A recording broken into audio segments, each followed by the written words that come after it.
자, 지금 우리는 요한계시록을 강의하는 도중에 있습니다. 그런데 가끔은 강의를 하다가 좀 숨을 골라야 될 필요가 있습니다. 바로 오늘이 그 현장이 되겠는데요. 우리 지난 시간까지는 6째 나팔의 재앙을 같이 풀어봤어요.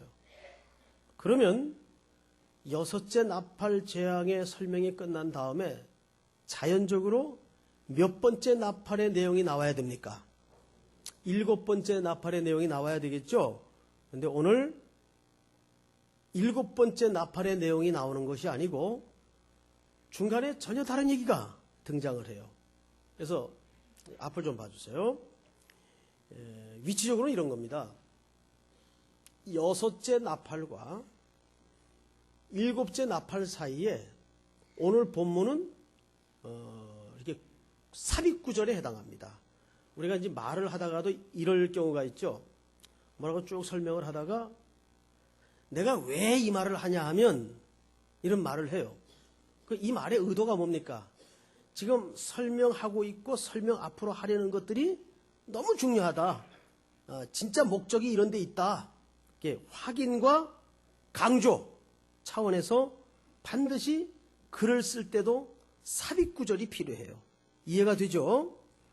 그러니까 6째 나팔이 끝난 다음에 상식적으로 7째 나팔이 등장을 해야 되는데 10장 1절서부터 11장 14절까지가 전부 이 괄호 안에 들어가는 내용이에요. 그러면 왜 6째와 7째 사이에 이 괄호 안에 내용이 필요했을까? 간단합니다. 지금 진행되고 있는 이 계시록의 기록 목적이 뭐며 또 그것을 다시 한번 확인시키고 강조하는 차원에서 괄호 안에 기술법이 필요했다 그 말이에요. 자, 그런 차원에서 여러분 우리가 오늘 본문을 들여다봐야 되는데 자, 오늘 본문을 들여다보기에 앞서서 계시록 전체를 한번 좀 자세히는 설명을 못하더라도 오늘 본문을 위해서 배경을 좀 한번 보겠습니다.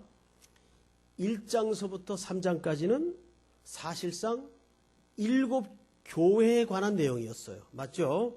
소아시아 7교회. 이 7교회는 지역적인 교회를 국한시켜 말한 것이 아니고 있었던 그리고 현존하는 또 앞으로 있을 모든 하나님의 성도를 통칭하는 다양한 그림들이에요. 이해가 됩니까, 여러분? 그거를 대표한다 그 말이에요. 그 7교회 설명이 3장까지 등장을 합니다. 그리고 4장은 그 교회와 그 성도를 통해서 하나님이 궁극적으로 어떤 목적을 갖느냐, 그 목적 진술이 4장이에요.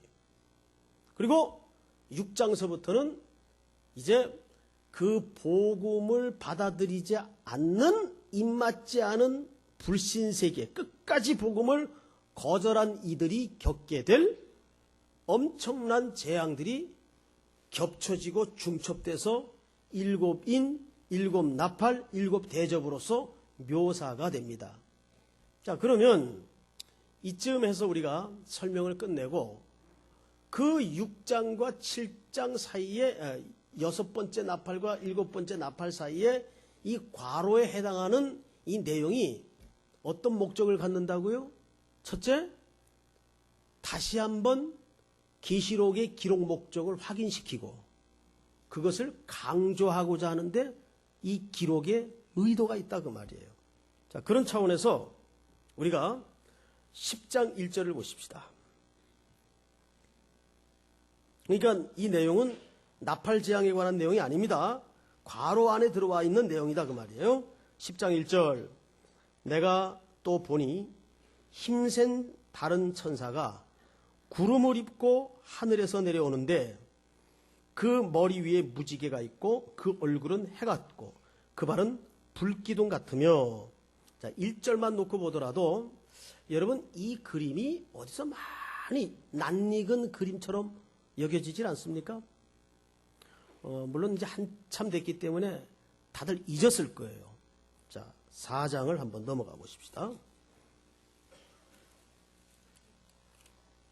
4장.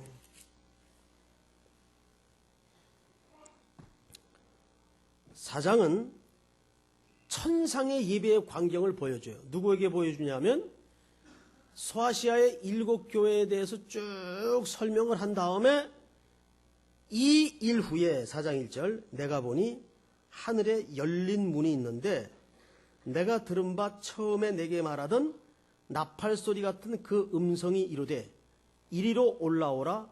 이후에 마땅히 일어날 일들을 내가 네게 보이리라 하시더라. 자, 여러분, 지금부터 4장 2절에서 설명할 시작될 내용은 어떤 일들입니까? 마땅히 일어날 일들을 내가 네게 보이리라 하시더라. 그러니까 이 그림은 앞으로 성도들이, 잘 들으셔야 돼요, 앞으로 성도들이 최종적으로 궁극적으로 만나게 될 그림이면서 상태를 사도 요한에게 미리 보여주는 겁니다.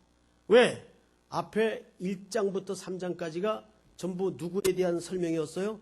7교회에 대한 설명이었어요. 그리고 이제 이 7교회가 최종적이고 궁극적으로 어떤 상태가 될 것이냐, 그 조감도를 4장에서 보여주는 겁니다. 그러니까 이 4장은 실질적으로 계시록의 기록 목적 진술입니다. 왜 계시록이 기록돼야 될 필요가 있는가? 사랑하는 성도들이요, 여러분들을 이런 상태로 이끌고 만들기 위해서 이 계시록에 이유가 있다 그 말이에요. 자, 여기에서 한 가지 우리가 좀 점검하고 지나갈 것은 뭐냐면, 제가 한번 여쭤볼게요. 여러분 조용히 한번 생각을 해보세요. 지금 7인이 끝나고 6째 나팔까지 끝났어요. 그러면 그 그림들이 전부 무지갯빛에 봄바람에 흐르는 강의 푸른 잔디, 이런 그림이 주로 나옵니까? 아니면 좀 공포스럽고 무시무시한 그림이 등장합니까? 후자죠. 좀 공포스럽고 전율스럽고 종말에 맞추어서 엄청난 부정적이고 무시무시한 그림이, 그것도 한 번이 아니라 계속 중첩돼서 분명해지면서 등장을 해요. 여기에서 우리 성도들이 오해를 가질 소지가 있다 그 말이에요. 그게 뭐냐면, 마치 이 계시록의 목적이 성도들에게 종말에는 이런 일어날 것이다를 암시해 주면서 여러분들도 그런 식으로 살면은 이 엄청난 무서운 재앙을 피할 수 없다. 마치 이런 협박이나 겁주는 양상에서 기록된 것처럼 오해를 가질 수가 있다 그 말이에요.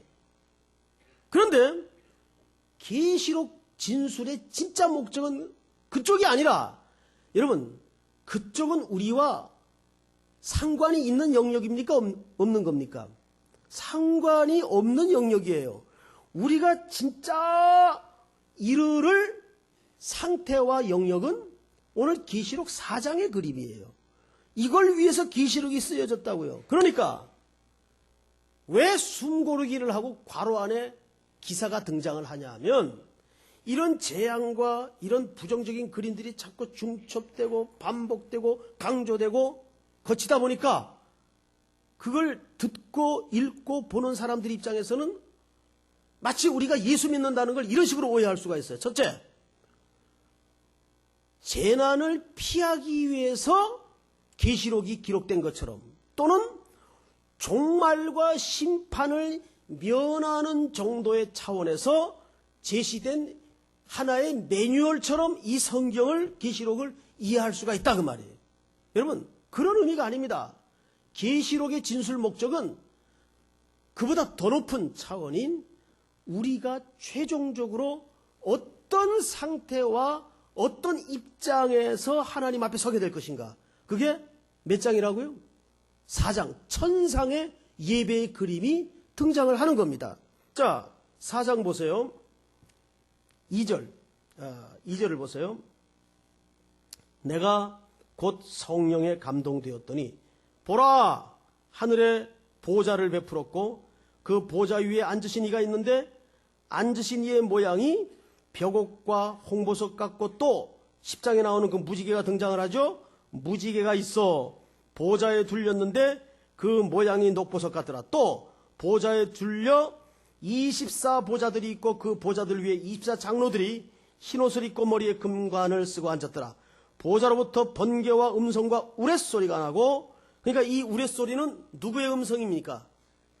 사탄의 음성이에요? 하나님의 음성이에요? 이 음성이 어디로부터 나와요? 그 하늘에 펼쳐진 보좌로부터 들렸던 음성이라고 말이에요. 자, 5절, 보좌로부터 번개와 음성과 우레소리가 나고 보좌 앞에 켠 등불 7이 있으니 이는 하나님의 7영이라. 보좌 앞에 수정과 같은 유리바다가 있고 보좌 가운데와 보좌 주위에 네 생물이 있는데 앞뒤에 눈들이 가득하더라. 그 첫째 생물은 사자 같고 둘째 생물은 송아지 같고 그 셋째 생물은 얼굴이 사람 같고 그 넷째 생물은 날아가는 독수리 같은데 네 생물은 각각 6날개를 가졌고 그 안과 주위에는 눈들이 가득하더라. 그들이 밤낮 쉬지 않고 이르기를, 자, 시작. 거룩하다, 거룩하다, 거룩하다. 주 하나님 곧 전능하신 이여, 전에도 계셨고 이제도 계시고 장차 오실 이시라 하고 9절 제가 읽습니다. 그 생물들이 보좌에 앉으사 세세토록 살아계시는 이에게 영광과 존귀와 감사를 돌릴 때에, 자, 11절 다 같이 시작. 우리 주 하나님이여, 영광과 존귀와 권능을 받으시는 것이 합당하오니 주께서 만물을 지으신지라. 만물이 주의 뜻대로 있었고 또 지으심을 받았나이다 하더라. 할렐루야. 보세요. 이 4장은 그러니까 우리 그리스도인들이, 종말을 사는 그리스도인들이 궁극적으로 만나게 될 최종적 하늘의 조감도예요. 이거를 위해서 계시록이 기록됐다 그 말이에요. 그 뒤에 7인 7재앙이 등장하는 것은 그것도 겹쳐서 강조돼서 확인하여 등장하는 건 누구에게 해당되는 사항이라고요? 끝까지 복음을 거부한 사람들에게 최종적인 파멸과 최종적인 심판이 얼마나 철저할 것인가를 보여주는 그림이라 그 말이에요. 이해가 됩니까, 여러분? 자, 그래서 이런 걸 혼란하지 마라, 이런 걸 헷갈려 하지 마라 하는 차원에서 7째 나팔 재앙을 설명하기에 앞서 괄호 안에 숨고르기를 하는 거예요. 자, 이제 그 내용을 가서 보십시다. 10절, 10장.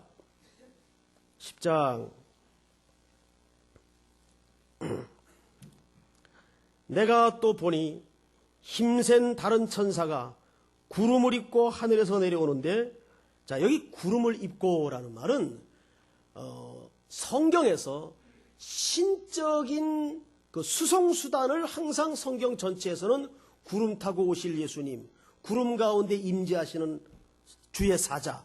그래서 구름이라는 것은 신적인 수송수단을 말하는데 손오공이 여기서 카피를 한 것 같아요. 예? 자, 보세요. 구름을 입고 하늘에서 내려오는데, 그러니까 이 구름 입고 하늘에서 내려오는 존재는 사탄적 속성을 가진 존재입니까? 천상적 존재입니까? 예. 근데 그 사람이, 그 천사가 힘이 있어요, 없어요? 강력한 힘을 부여받은 천사예요. 자, 내려오는데 그 머리 위에 무지개가 있고 그 얼굴은 해 같고, 이 얼굴은 해 같다는 말은 이 천사에게 해당되는 말이 아니라 예수 그리스도에게 해당되는 말이죠. 그 예수 그리스도의 속성을 투영한, 그 의중을 반영한 존재라 그 말이에요. 무슨 말인지 알겠죠? 같고, 그 발은 뭐 같아요?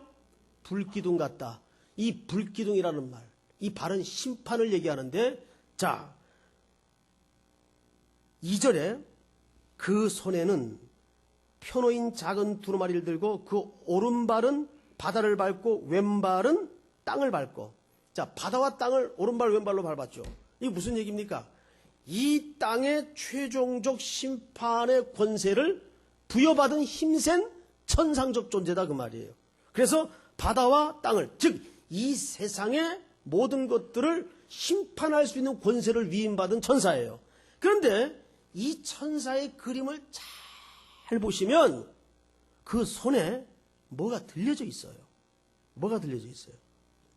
그 손에는 펴놓인 작은 두루마리를 들고 있어요. 자, 그러면 여기 두루마리가 열려져 있어요? 닫혀져 있어요?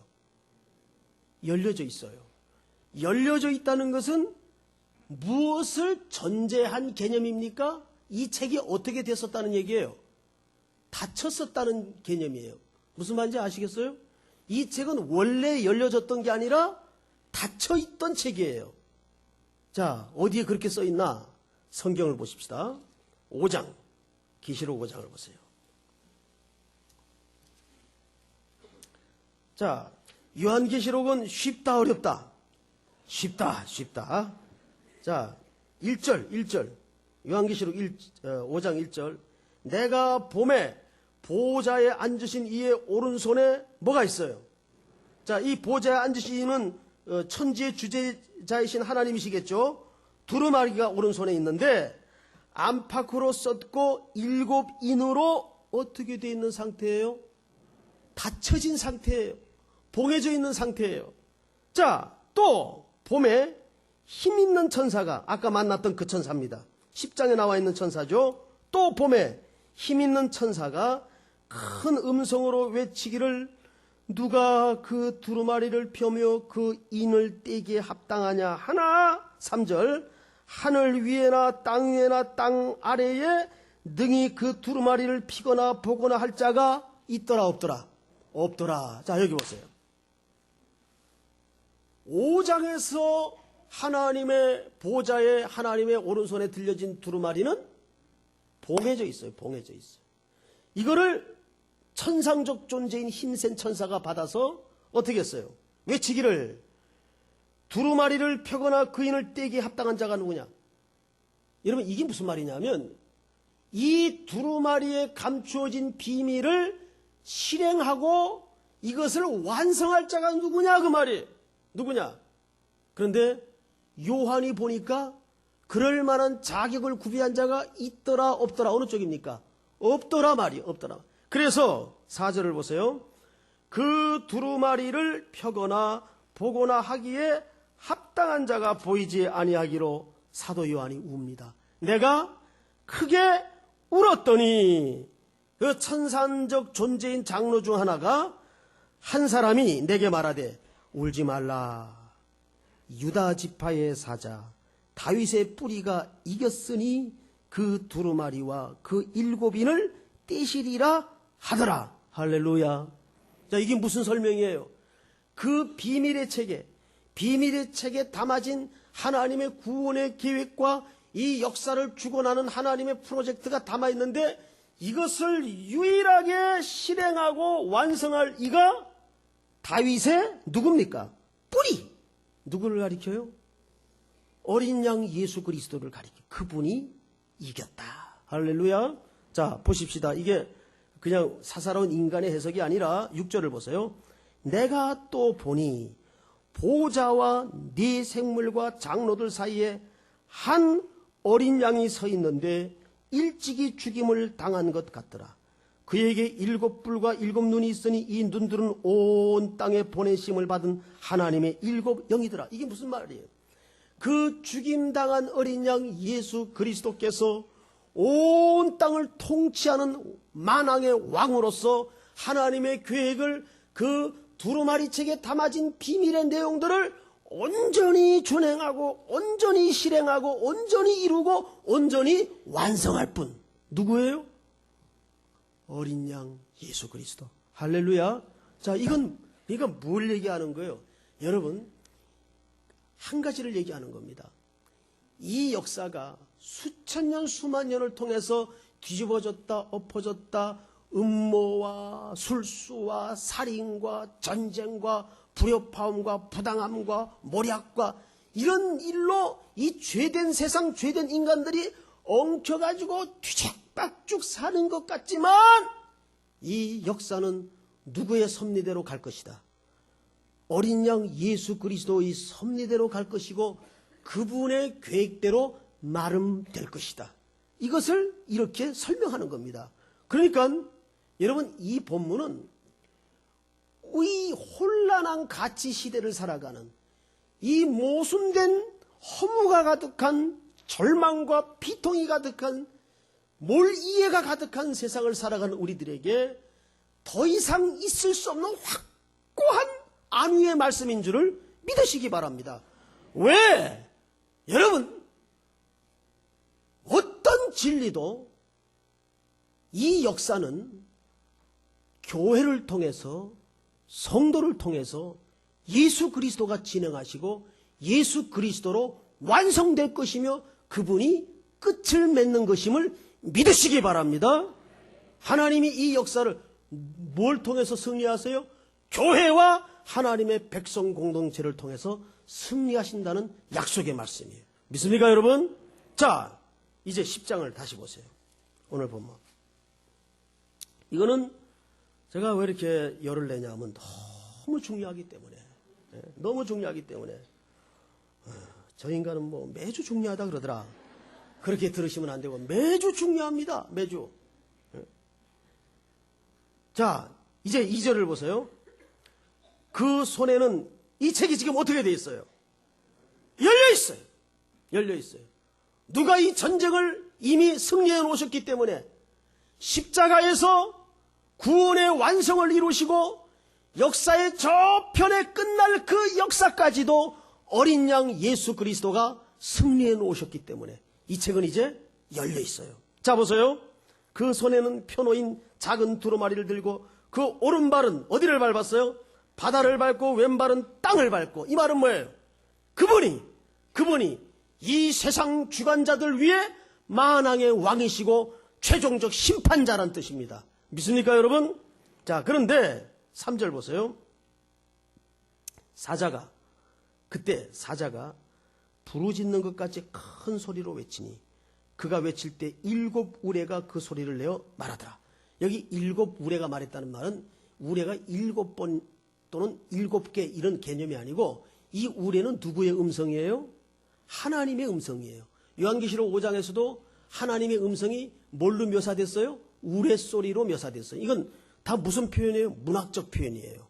그러니까 이 우레소리의 절대적인 위력, 대단함, 권세, 이런 묘사를, 그분 한번 말씀하시는데 한번 입을 열어 말씀하실 때마다 천둥소리 같아. 그러면 그게 문학적 표현을 빌려 썼지만은 그 음성의 어떤 속성을 말하고 싶은지 아시겠죠? 그런 문학적 표현이에요. 하나님의 음성입니다. 자, 말하더라. 4절. 7 우레가 말을 할 때에 내가 기록하려고 하다가 곧 들으니 하늘에서 소리가 나서 말하기를 7 우레가 말한 것을 임봉하고 기록하지 말라 하더라. 자, 이제 이 부분이 오늘 사실상 본문의 절정입니다. 이 본문을 잘 해석을 해야 돼요. 여기 보시면 이렇게 돼 있어요. 지금 천상적 존재인 힘센 천사가 손에 작은 두루마리를 열고 양발을 바다와 땅에 각각 딛고 섰어요. 이제 그 얼굴은 해 같아. 그러니까 누구의 그 영향을 반영한 건가 하면 어린 양 예수 그리스도의 영향을 반영한 존재입니다. 자, 그런데 중요한 건 뭐냐면 이때 하늘에서 하나님의 음성이 우레소리처럼 들려요. 근데 그때 하는 얘기가 사도 요한이 너무 신기해가지고 그걸 받아 적으려고 했어요. 받아 적으려고 하니까 그 우레소리 통해서 하나님이 음성을 말하시기를 받아 적지 말라. 그리고 책을 어떻게 하라? 임봉하고 내가 말한 것을 임봉하고 기록하지 말라. 이게 무슨 말일까요? 그러니까 감추고 입 닫아라 그 말이에요. 무슨 말일까요? 그 소리를 받아 적으려고 했어요. 그랬더니 임봉하고 기록은 하지 마라. 여러분, 사복음서를 이렇게 공부하다 보면 예수님께서 이제 어느 마을에 들어가셔가지고 귀신을 내쫓고 역사를 일으켜요. 그러니까 많은 청중이 몰려왔어요. 이때 예수님께서 제자들이나 그 청중들에게 이런 말씀을 하세요. 아무에게도 말하지 말라. 이것은 신학의 큰 개념 속에 메시아닉 시크릿이라는 말인데 무슨 뜻인가 하면 메시아적 비밀이라는 뜻입니다. 즉, 왜 그런 것들을 말하지 말라 그랬을까요? 두 가지 이유 때문입니다. 첫째, 말해도 무슨 뜻인지 모르고, 둘째, 아직 때가 이르지 아니하였느니라. 반드시 이 말씀을 하십니다. 말하지 말라 하실 때 반드시 두 가지 이유 때문입니다. 첫째는 뭐요? 말해도 모르고, 둘째는 때가 이르지 않았기 때문에. 자, 이제 이게 무슨 뜻이냐? 여러분, 이 부당한 세상에서, 모순이 가득한 세상에서 신자라는 명찰을 달고 사는 가운데 속이 뒤집히고 말이 안 통하는 담벼락 같은 상황을 얼마나 많이 만납니까? 싸울 수도 없고. 그러니까 복창이 터지죠. 그럴 때 어떻게 하겠어요? 우리가 꼭 이런 상황을 만나는 거예요. 그 영이 없는 사람들에게 싸우고 말해봐야 말 통해요, 안 통해요? 말 안 통해요. 그래서 입을 닫을 때가 한두 번이 아니에요. 그런데 분명한 것은 뭐냐면 성경을 또 보십시다. 기록하지 말라 하더라. 5절, 내가 본 바 바다와 땅을 밟고 서 있는 천사가 하늘을 향하여 오른손을 들고 세세토록 살아계신 이 곧 하늘과 그 가운데 있는 물건이며 땅과 그 가운데 있는 물건이며 바다와 그 가운데 있는 물건을 창조하신 이를 가르쳐, 천사가 그 하나님을 가리켜 맹세하여 이르되 지체하지 아니하리니 일곱째 천사가 소리내는 날 그의 나팔을 불려고 할 때에 하나님이 그의 종 선지자들에게 전하신 복음과 같이 하나님의 그 비밀이 이루어지리라 하더라. 자, 보세요. 그럼에도 불구하고 봉인하고 기록하지 말고 입 닫고 있어라 한 그 내용이 이루어질 내용이에요? 이루어지지 않을 내용이에요? 반드시 이루어질 내용입니다. 아멘? 반드시 이루어질 내용이에요. 그런데 아직은 이것이 이해가 안 될 때가 있고 설명이 안 될 때가 있고 말해야 무슨 의미인지 모를 때가 있어요, 없어요? 있다 그 말이에요. 그 정황을 얘기하는 거예요. 여러분, 그래서 우리가 신앙생활을 해나가는 가운데 이런 일에 딱 부딪힐 때는 한 가지 확실한 각인을 하나 해야 돼. 그게 뭐냐면, 그래서 믿음으로 사는 거예요.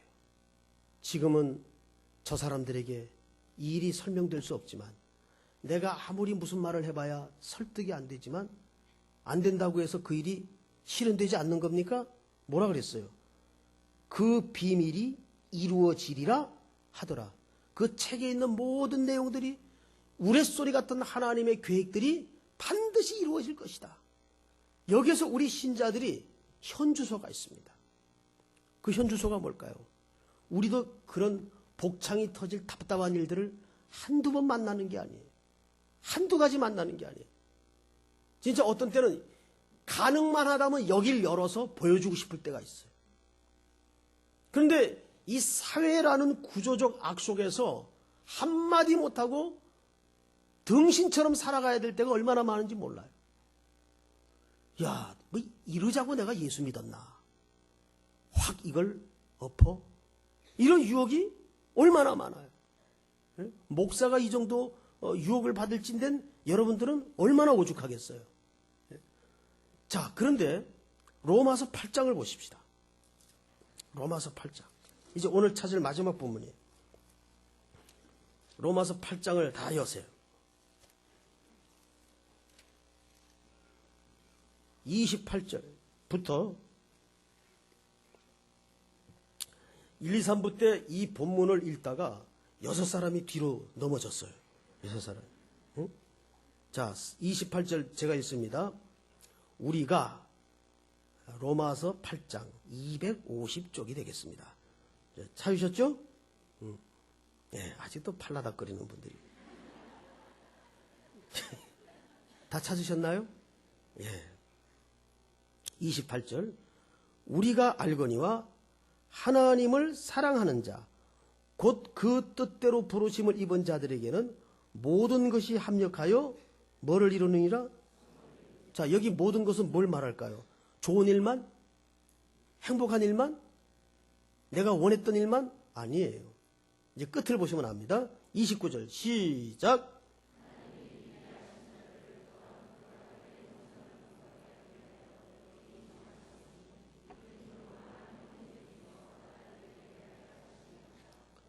자, 잘 보세요. 하나님이 미리 아신 자들을, 예정하신 자들이라 그 말. 또한 그 아들의 뭐를 본받게 하기 위하여? 아들의 형상을 본받게 하기 위하여.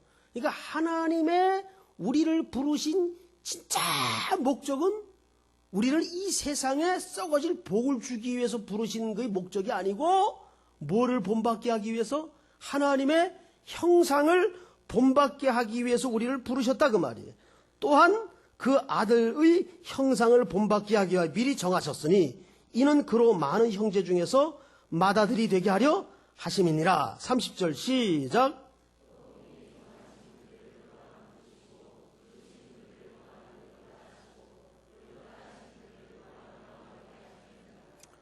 이것이 우리를 어두운 데서 죽을 자리에서, 아니 죽었던 자리에서 불러내신 아버지의 이 자녀를 향한, 우리를 향한 궁극적 계획이라 그 말이에요. 우리를 영화롭게 하시려고, 신의 성품에 참여케 하시려고 우리를 그렇게 하셨느니라. 자, 하실 것이다, 하실 것이다, 하셨느니라. 자, 이건 하나님의 목적이에요. 이미 하나님이 그렇게 마음을 잡수셨으면 저와 여러분은 반드시 그렇게 됩니다. 믿습니까? 자, 그런데 그 시간은 아직 오지 않았지만 31절을 보세요. 자, 31절 우리 그 할렐루야, 아니 저기 시온 찬양 때만 시작.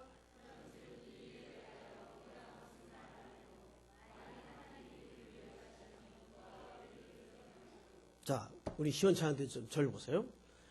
오늘 집에 가셔서 이 본문을 다시 열어놓고 형광펜이나 빨간 볼펜을 가지고 빡빡 덧칠을 해놓으세요. 여기 까무라칠 본문이 뭐냐면 만일 하나님이 우리를 위하시면 누가 우리를 대적하리요. 이게 무슨 얘기인지 아세요? 알고 아멘을 하세요. 자, 보세요. 이게 무슨 얘기냐면 내게 일어나는 행불행이 있어요. 고난이 있고 역경이 있고 엄청난 징그러운 인생들이 많이 부닥쳐져요. 근데 그게 전부 누구를 위하는 일이래요? 누구를? 우리를 위하는 일이래요. 동의하십니까? 동의가 되면 아직 이 본문의 의미를 모르는 겁니다. 이게 이해가 안 돼야 정상이에요. 이게 어떻게 이해가 돼요? 에? 너무 신앙이 좋으면 신앙이 바로 자라질 않습니다. 그러니까 성경을 읽을 때는 자꾸 의심을 하고 읽어야 돼요. 이게 말도 안 되는 소리다. 그래야 그 사람의 마음속에 바른 논리가 설정이 됩니다. 그러니까 성경을 읽을 때는 인간적인, 너무나 인간적인 마음으로 읽어야지 성경이 나중에 뻑 가는 은혜가 임하는 거예요. 그냥 생각도 없이 목사가 강조를 하니까 예배는 빨리 끝나고 싶고 하니까 그냥 아멘. 이러면 피차 아무 유익이 없단 말이에요. 에? 이게 어떻게 동의가 돼요? 어떻게 이게. 에? 자, 그런데 보십시다. 성경이 얼마나 논증적 책인가 하면 32절을 제가 읽을게요. 자기 아들을 아끼지 아니하시고 우리 모든 사람을 위하여 내어주시니가 어찌 그 아들과 함께 모든 것을 우리에게 주시지 아니하시겠느냐. 자, 이건 논리적으로 확실합니까? 안 합니까? 확실해요. 예수 그리스도를 누구를 위해서 내주셨어요? 저와 여러분들을 위해서 하나님이 내놓으셨어요. 자, 그러면 우리가 믿음이 없어도 이 말의 논리만 따지고 놓고 보더라도 그러면 그 다음에 하나님이 우리를 향해서 못 내놓거나 주저하시거나 아까울 게 있어요, 없어요? 없어요. 이 성경 논리대로라면. 그렇다면 우리에게 일어나는 크고 작은 엄청난 폭풍과 행불행이 전부 누구를 위한 거래요? 누구를 위한 거예요? 우리를 위한 거예요. 그러면 우리가 지금은 이게 감추어진 내용이고 말할 수 없고 설득이 안 되는 내용이지만 여기에는 반드시 누구의 이유가 있다. 하늘 아버지의 나를 향하신 이유가 있을 것이다. 아멘? 그 이유가 있을 겁니다. 그러나 아직은 그게 감추어져 있고 봉인되어 있고 말할 수 없는 내용들일 거예요. 즉 우리 입장에서는 이게 무슨 뜻인지 잘 모르겠단 말이에요. 예? 왜 저 옆집에 저 인간은 그저 예수도 안 믿는데 펑펑 놀면서도 잘 먹고 잘 사는데 우리 집은 11조 따박따박 바쳐 주일날 한 번 더 놀지도 못해. 예배 한 번 빠진 적 그런데 계속 깨지는 거라. 어떤 때는 정말 하나님이 잔인하시다 싶을 정도로 성도를 다루실 때가 있어요. 유도 용어로 얘기하면 아주 매트에다가 내다 꽂는 것 같아요. 어떻게 이러실 수가 있나. 그럼에도 불구하고 우리는 뭘 기억해야 되냐면 아들을 내어주시니가 어찌 모든 것을 너에게 주시지 아니하겠느냐. 그래서 우리를 위하여 허락하신 일이라고 성경이 말했다면 거기에는 분명히 반드시 결코 하나님의 이유가 있다 없다. 있다 그 말이 있다 그 말이. 요한계시록의 말씀이 그 말이에요. 자, 성경을 다시 보세요. 33절. 누가 능히 하나님께서 택하신 자들을 고발하리요 의롭다 하시는 하나님이시니 누가 정죄하리요 죽으실 뿐 아니라 다시 살아나신 이는 예수 그리스도니 그는 하나님 우편에 계신 자요 우리를 위하여 간구하시는 자니라. 누가 우리를 그리스도의 사랑에서 끊으리요. 자 보세요. 환난이나 곤고나 박해나 기근이나 적신이나 위험이나 칼이라. 이 말은 위험이나 칼이나 적신이나 환난이나 곤고나 박해나 기근이나 이런 일들이 있다는 얘기입니까? 없다는 얘기입니까? 있다는 얘기예요. 누구를 위해서? 우리를 위해서.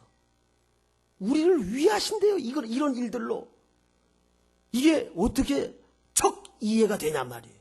근데 문제는 아들을 내어주시니가 어찌 이 모든 것을 너에게 은혜로 주지 아니하시겠느냐. 여기는 반드시 우리를 위하신 하나님의 전혀 우리 기대 밖에 다른 방법과 수단이 있을 수밖에 없다는 얘기예요. 믿습니까? 이게 반드시 있어야 사는 날 동안. 자, 그런데 이 모든 것들이 우리를 위하는 일이랍니다. 자, 36절 하반절에 기록된 바 우리가 종일 주를 위하여 죽임을 당하게 되며 도살을 당할 양같이 여김을 받았나이다 함과 같으니라. 그러나 이 모든 일에 우리를 사랑하시는 이로 말미암아 우리가 넉넉히 이기느니라. 아멘? 그냥 이기는 게 아니에요. 예? 하나님은 우리에게 잔을 주시되 그냥 깔랑깔랑한 잔이 아니라 넘치는 잔을 주시고 우리에게 옷을 입히시되 좋은 옷을 입히시고 송아지를 잡아주시되 살진 송아지를 잡아주시는 넉넉하신 부유하신 아버지세요. 자, 그런데 38절 다 같이 시작.